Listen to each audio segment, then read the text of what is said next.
வணக்கம் மக்களே. இன்னைக்கு என்ன பார்க்க போறோம்னா மே 4 ரிசல்ட் 7 மணி ஆயிடுச்சு. இப்போ உள்ள நிலவரப்படி வந்து பார்த்தோம்னா டிவிகே வந்து 108 தொகுதி, டிஎம்கே வந்து 73 தொகுதி, ஏடிஎம்கே வந்து 54 தொகுதி முன்னிலையில் இருக்காங்க. ஜெயிச்ச மணியே தான் இன்னும் கொஞ்ச நேரத்தில் அறிவிச்சிருவாங்க. இப்போதைக்கு 3 ரிசல்ட் முடிய நிலைமையில இருக்கு. ஒரு அரை மணி நேரம் ஒரு நேரத்தில் ரிசல்ட் ஃபுல் ரிசல்ட் வந்துடும்.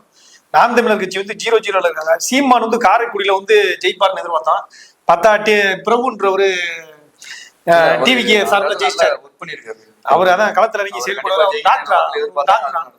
ஒரு டாக்டர் களத்துல இறங்கி நிறைய நலத்திட்ட உதவிகள் நிறைய மக்களுக்கு ஹெல்ப் பண்ணியிருக்காரு. அதனால வந்து பிரபு ஜெயிச்சிட்டாப்ல அறிவிச்சிட்டாங்க. பிரபு ஜெயிச்சிட்டாங்க.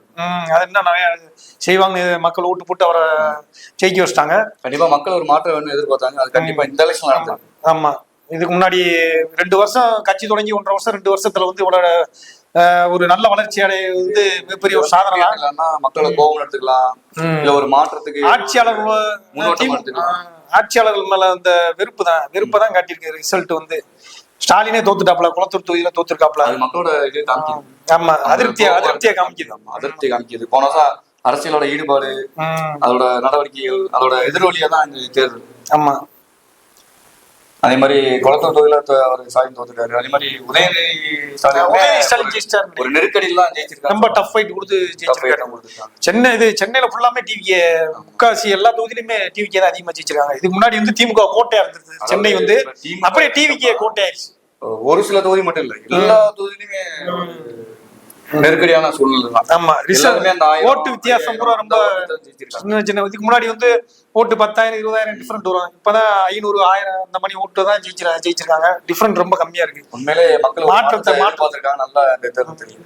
அதோட பிரதிபலிப்பு தான் இந்த எலெக்ஷன் ரிசல்ட்டும் கூட.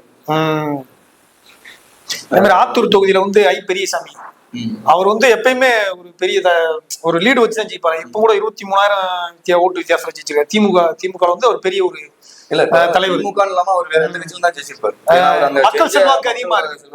மக்கள் செல்வாக்கு, நலத்திட்ட உதவிகள் நிறைய போய் மக்களை சேர்ந்தனால அவரு ஜெயிச்சிருக்காரு. வச்சு மட்டுமே யாரும் ஜெயிச்சிட முடியும். மக்களோட அவர் தனி மனிதனுடைய செயல்பாடுகள், அமைப்பு. செந்தில் பாலாஜி வந்து ஜெயிச்சிட்டார் நினைக்கிறேன். கோவை தெற்கு தொகுதியில செந்தில் பாலாஜி ஜெயிச்சிட்டாரு. ஆமா, அதே மாதிரி திண்டுக்கல் சீனிவாசன் ஒருத்தர் இருப்பாரு, அஇஅதிமுக ரெட்டல கட்சிக்காரர், அவர் தோத்துட்டாப்ல. ஆமா, இல்ல விசில் சின்ன வந்து ஏகப்பட்ட தொகுதியில வந்து இளைஞர்கள் தான் ஜெயிச்சிருக்காங்க. மக்கள் கேண்டிடேட் ஜெயிச்சிருக்குது வரலாற்று சாதனை. அதாவது ஓட்டு எண்ணி இருக்கும் போது 10:30 மணிக்கு அந்த ரிசல்ட் தெரிஞ்சிச்சு. அதிகமா 20. அதனால அப்பயே ரிசல்ட் சொல்லிட்டாங்க. இதுக்கு மீறி இன்னொருத்தவர் வந்து வர வாய்ப்பு இல்ல, ஜெயிக்க முடியாத வர. அதாவது பெரும்பான்மை அறுதி பெரும்பான்மை வரைக்கும் 118 சீட்டு வேணாம் சொல்றேன். 118 சீட்டு வேணாம். இப்ப வந்து டிவிக்கு வந்து 108ல இருக்காங்கன்னு ஒரு 10 சீட்டு வேணும். 10 சீட்டு இருந்தாதான் இல்லாட்டி தொங்கு அந்த தொங்கு சபை அதனுடைய இது அதுக்கு தான் தெரியும். டிவிக்கு எப்படி வந்து இப்படி வரலாற்று சாதனை நிகழ்த்தவங்க யாரும் எதிர்பார்க்கல. கண்டிப்பா இது ஒரு பிரேக்கிங் நியூஸ் தான். எல்லாமே இளைஞர்கள் ஓட்டு அதிகமா வந்துருச்சு. லேடிஸ் எல்லாமே உண்டு. மக்கள் வந்து மாற்றத்தை விரும்பிட்டாங்க. வந்து நல்ல ஆட்சி முறையை பண்ணி நல்ல இது காமிக்கணும், டெவலப் பண்ணணும். மக்கள் சொன்னது அடுத்த வருஷம் ஓட்டு போக வேண்டிய அவசியமே இருக்கு. ஆமா, 2 ஓட்டுக்கு 5,000 ஓட்டு. இது 1 கோடி ஓட்டுக்கு மேல வாங்கியிருக்காங்க. டிவிக்கு 1 கோடி ஓட்டுக்கு மேல வாங்கியிருக்காங்க. இது வந்து ஒரு அதே மாதிரி நிறைய திட்டங்கள் சொல்லியிருக்காரு விஜய். அதை பூரா செயல்படுத்துறாங்கன்னா மக்கள் மனசுல என்ன நல்லா அடுத்த வட்டம் வர வாய்ப்பு இருக்கு.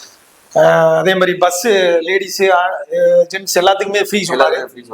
நம்ம எங்கன்னா போயிட்டு வரலாம். இது வந்து குறிப்பிட்ட பஸ் மட்டும் இல்ல, எல்லா பஸ்ஸுமே ஃப்ரீ சொல்லியிருக்காரு. அதே மாதிரி மகளிர் உரிமை தொகை 2000, பெண்களுக்கு தாலி, தங்கம், சேலை, பிறந்த குழந்தைய வரவேற்கும் மகிழ்ந்த வெல்கம் கிட்டு, அதுக்கு தேவையான எல்லா பொருட்களும், தாய்மாமன் ஒரு பவுன் செயின், மோதிரம் எல்லாமே இருக்கு. அதை பூரா செயல்படுத்தினா நல்லா இருக்கும். செயல்படுத்தினார்னா சொன்னதை செஞ்சுட்டாருன்னா கண்டிப்பா அடுத்த விட்டு அவர் தான் திட்டம் தான். நல்ல திட்டம் செயல்படுத்தினா அவங்க மக்கள் டெவலப் பண்ணா நல்லதானே, அவங்க வாழ்க்கை தானே முன்னேறும். அந்த மாதிரி மகளிர் உரிமை 2,500 ரூபா கொடுக்குற மாதிரி சொன்னாரு. அது அதே மாதிரி இது பூரா சாம்பிள் தான். நிறைய திட்டங்கள் வச்சிருக்காரு. அதை வந்தவொடனே எல்லாமே செயல்படுத்தணும்னு சொல்லியிருக்காரு. அதை செயல்படுத்தினா இன்னும் கொஞ்சம் நல்லா இருக்கும். மக்களுக்கு கண் கூட தெரியும். அதுக்கு ஒரு ஆப் எல்லாமே டீட்டெயிலா நம்ம ரேஷன் கடை பொருட்கள் வந்து கிராமங்களுக்கு புரியாம இருந்தாலுமே சிட்டியில இருக்கவங்களுக்கு புரிய வாய்ப்பு இருக்கு. எல்லாமே அது போக கத்துக்குவாங்க. ஸ்மார்ட் கார்டு எல்லாமே ஸ்மார்ட் கார்டா கொண்டு வர மாதிரி எல்லாமே அவங்களே டீடைல் தெரிஞ்சுக்கிற மாதிரி இருப்ப வரைக்கும் எல்லாமே டிஜிட்டல் தான். நீங்க எந்த ஆபீஸ் போய் நிக்கணும் அவசியம் கிடையாது. நீங்க எல்லாத்தையும் போன்லயே.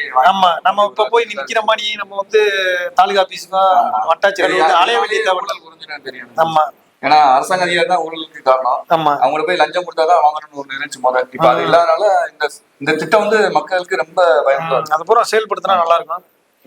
செயல்படுத்துவாரு. அதுதானே ஆரம்ப கட்ட இதே வச்சிருக்கோம். டிவிக்கே வெற்றி வெற்றி ஆயிடுச்சு. தனியா நின்று வெற்றி சூட்டிட்டாங்க.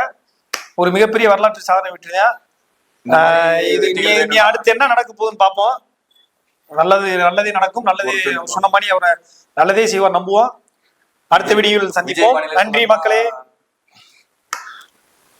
கான்பிடண்டா இருக்க மக்களே, கான்பிடண்டா இருக்க சொன்னாப்ல.